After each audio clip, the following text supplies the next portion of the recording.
वह मेरे छोटे व बड़े प्यारे बहन भाइयों, आप सभी को मेरा नमस्कार। हम आपके विद्यालय की 8वीं कक्षा की छात्रा आपके सामने कृष्ण अर्जुन का संवाद प्रस्तुत करना चाहते हैं। आशा है आप सभी को पसंद आएगा। हे केशव, इस रणभूमि में मैं कौरवों की सेनाओं का अवलोकन करना चाहता हूँ। आप मेरा रथ दोनों सेनाओं के मध्य ले चले। ये लो अर्जुन, मैं तुम्हारा रथ दोनों सेनाओं के मध्य ले आया हूँ। उठो और युद्ध करो। नहीं केशव, ये आप क्या कह रहे हैं? भला मैं इनसे युद्ध कैसे कर सकता हूँ? ये सब मेरे सगे संबंधी है, जिनका हाथ पकड़ के मैं पला बड़ा हुआ हूँ। वे ही हाथ इनसे युद्ध कैसे कर सकते हैं? ये तुम क्या कह रहे हो अर्जुन? युद्ध भूमि में खड़े होकर एक योद्धा को ऐसी वाणी शोभा नहीं देती। आज इन्हें तुम अपने कह रहे हो। इनके प्रति तुम्हारे मन में स्नेह और आदर की गंगा बह रही है। याद करो अर्जुन, ये वही लोग हैं जो 13 वर्ष पहले भरी सभा में तुम्हारी पत्नी द्रौपदी का निवस्त्र होने का तमाशा चुपचाप देख रहे थे। और इनका अपनापन तो देखो अर्जुन, आज पांडवों के वध के लिए इनकी तलवार तनी हुई है। यदि ये तुम्हारे अपने होते तो आज ये कौरवों की तरफ से तुमसे युद्ध ना करते। क्या ये है तुम्हारे अपने? नहीं केशव, नहीं। इनसे युद्ध करने की सोच से तो मेरा हृदय कांप उठता है। भला मैं इनसे युद्ध कैसे कर सकता हूँ? गुरु तो भगवान के समान होते हैं। मैं उनसे युद्ध नहीं कर सकता, इससे मुझे पाप लगेगा। सुख दुखे समे कृत्वा लाभा लाभो जया जयो ततो युद्धाय युजस्व नैवं पापम आवाप्स्यसि। हे अर्जुन, तुम सुख दुख लाभ हानि और जय पराजय इन सबको एक समान मानकर युद्ध करो, इससे तुम्हें पाप नहीं लगेगा। नहीं केशव, नहीं। मुझे नहीं पता क्या उचित है और क्या अनुचित, परंतु मैं इनसे युद्ध नहीं कर सकता। मैं इनकी मृत्यु कैसे कर सकता हूँ? नैनम छिन्दन्ति शस्त्राणि नैनम दहति पावकै न चैनम क्लेदयन्ते आपो न शोषयति मारुतै।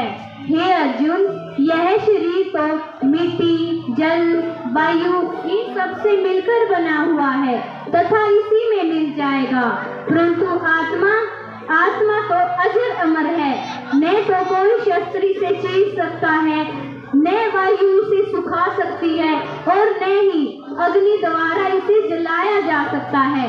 तो फिर भला तुम किसकी मृत्यु की बात कर रहे हो? अरे, इनकी मृत्यु तो मैंने पहले ही निश्चित कर दी है, बस तुम्हारे नाम होना लिखा है। हे केशव, मेरे मन में ऐसे बहुत से प्रश्न हैं जो मेरे मन को विचलित कर रहे हैं। आप उनके उत्तर दीजिए। अवश्य पार्थ, पूछो। भला ऐसे कौन से प्रश्न हैं जो तुम्हारे मन को विचलित कर रहे हैं? जीवन इतना कठिन क्यों है? हे पार्थ, तुम जीवन के बारे में सोचना बंद कर दो। यह जीवन को कठिन बनाता है, केवल और केवल उसकी कठिनाइयां बढ़ाता है। तुम बस जीवन जियो। हम सदैव दुखी क्यों रहते हैं?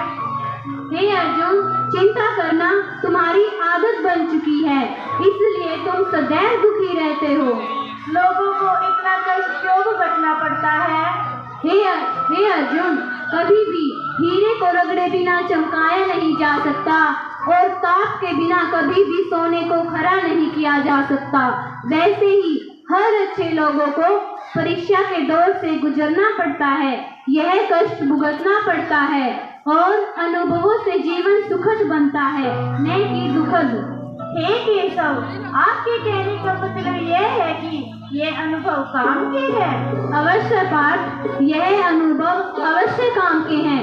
अनुभव एक ऐसा कठोर शिक्षक है जो पहले परीक्षा लेता है और बाद में पाठ पढ़ाता है। लोगों को सबसे ज्यादा अचंभित क्या करता है?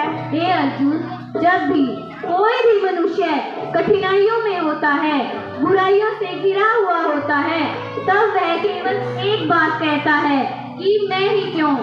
परंतु जब वह समृद्ध हो जाता है और अपनी सफलता को प्राप्त कर लेता है तब वह यह कदापि नहीं कहता कि मैं ही क्यों। यदा यदा हि धर्मस्य ग्लानिर्भवति भारत अभ्युत्थानं अधर्मस्य तदात्मानं सृजाम्यहम्।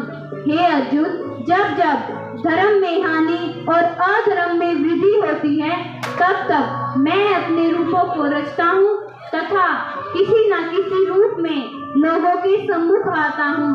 अब उठो अर्जुन और युद्ध करो, अपने इस राज्य के प्रति अपने कर्तव्यों को निभाओ, विजय तुम्हारी ही होगी।